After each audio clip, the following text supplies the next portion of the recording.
and happy Wednesday. It is Wednesday, I think 31 June, almost 1 p.m. Somebody asked me if I was going to tell the kindergarten story. And I'm like, yeah, I've been meaning to. And even though I've been meaning to tell this story, I haven't really thought about it. So I'm going to retell this story as I'm remembering it. And I hope I get the details the facts straight. But guaranteed, you can Google these keywords and you will see for yourself.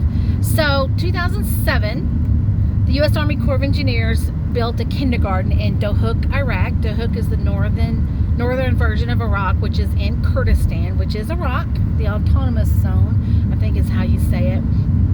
So the Army Corps of Engineers had this project. They had many kindergartens they did, and this is just one of them. And this kindergarten, the project included everything, not just the school, not just the structure, but the playground, the equipment, the furniture, the books, the textbooks. It even included money for salaries for teachers. So we jokingly called it School in a Box. So 1 year later, 2008, it was decided to go back and visit the school 1 year anniversary. So me being administrative assistant, I had no business on the road in Iraq, no business. However, I was really lucky that I had commanders and officers in charge who believed me when I said, look, I'm not making a joke of this. I'm taking this very serious. If there's an empty seat, I would love to go see it for myself, because these engineers and project managers and contract specialists, they would do a project from beginning to end having never set foot on the site. So imagine putting together a jigsaw puzzle with your hands in gloves and blindfolded. Because some sites were called non-permissive. Non-permissive means possibly people could be waiting for the Americans to show up, if you know what I mean. So a lot of these project managers did the construction via email and telephone. So if an opportunity came up to actually set foot on the site, it was amazing. So if there was an empty seat in the convoy, and if I had my proper PPE and I was up to date on my client training, which means client training was doing the training of how to shoot a 50 cal, what to do in an emergency. As civilians, as federal employees, we were not allowed to carry weapons. It was many years later in Afghanistan only when you could jump through certain hoops and carry a weapon. That's another story. But at that time in Iraq, civilians were not allowed. At least the Corps of Engineers civilians were not. But we had to have client training, meaning we were the client of the security team, and they would teach us how to use the weapons, and we were only allowed to use them if the person who owned the gun was dead. So if we had a soldier or a contracted security personnel protecting us, if they got shot in their line of duty protecting us, the only reason we would have to pick up that weapon, that was the only reason we could. Oh, we got a doggy sticking his head out the window up here. Isn't that precious?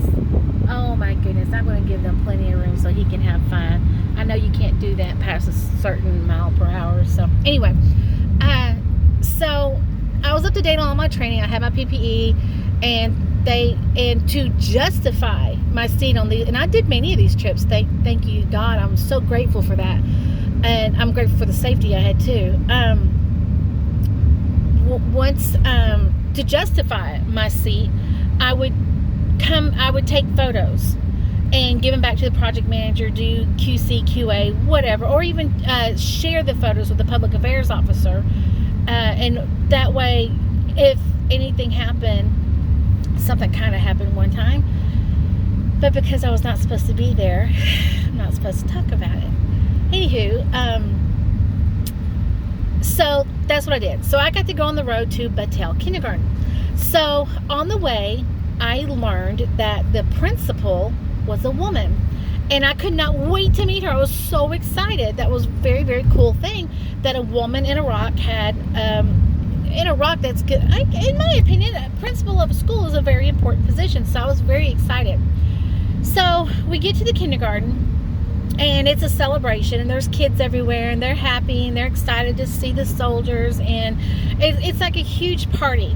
And I think her name was Nori, N-O-U-R. I think it was Nori, not Noor, N-O-O-R, but Nori. Anyway, she came out there, and because I was the only female, she came right to me, and she was holding my hand the whole time. And I noticed that the playground, none of the children was on the playground.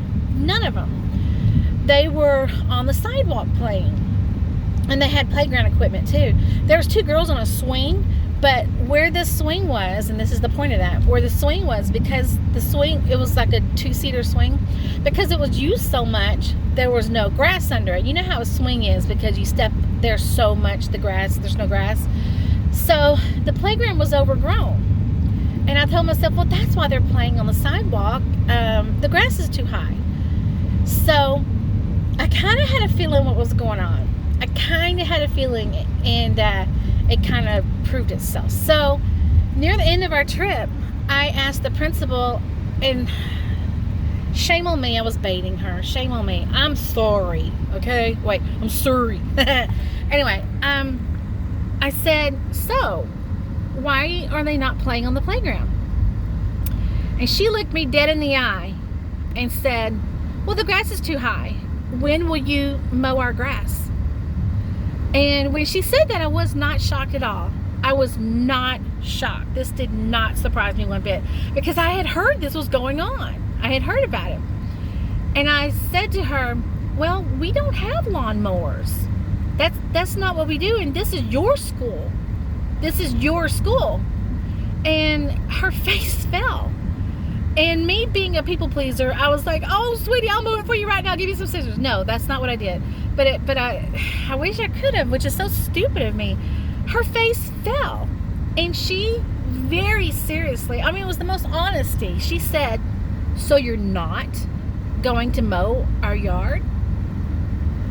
And I was in zero position to give this woman a lesson. I had zero position of power, zero. It was not my place. So, as delicate as possible, in the most delicate way possible, I touched her arm and I said, this is your grass. This is your grass.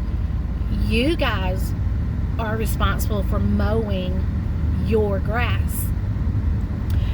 And it was never resolved. It was never resolved. As we left, it was quiet, because she was murmuring to everyone, they said they won't mow the grass. They said they're not coming back. They're not going to mow the grass. So, true story. True story. Batel Kindergarten in Dohuk, Iraq. And it was a female principal. I can't remember her exact name, but very, very, very true story. Here I coming up on 565. So I have to take this to get back to the grocery store, because you can see the grocery store from here. It's at the end of this road, and there's used to be an overpass over I-10 East and West, but they're changing the dynamics of that wrong in the configuration. So we have not been able to use that for about 4 weeks now, and it has been trying. It has been very trying. So thanks for listening to another story time. Y'all have a wonderful day, wonderful week. Be well, be safe, be healthy.